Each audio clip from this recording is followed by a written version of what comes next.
I don't have a statement. Let's just do it. Mr. Secretary, thank you for taking questions. Diplomacy depends on predictability, reliability, trust. Markets are crashing around the world for the second day in a row. The consensus is that the president's tariffs were much higher than expected and based on economic formulas that people do not understand.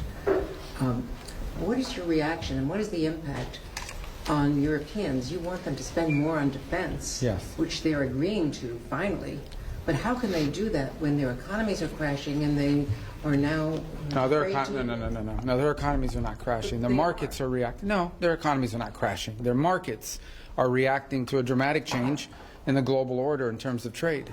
And so what happens is pretty straightforward.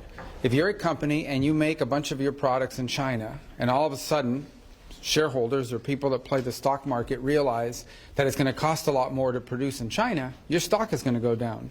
But ultimately, the markets, as long as they know what the rules are going to be moving forward, and as long as that's set and you can sustain where you're going to be, the markets will adjust. Businesses around the world, including in trade and global trade, they just need to know what the rules are. Once they know what the rules are, they will adjust to those rules.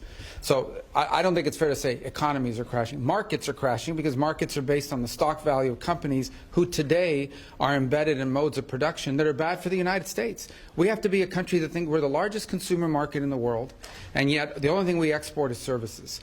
And we need to stop that. We need to get back to a time where we're a country that can make things, and to do that we have to reset the global order of trade. And the other part of my question.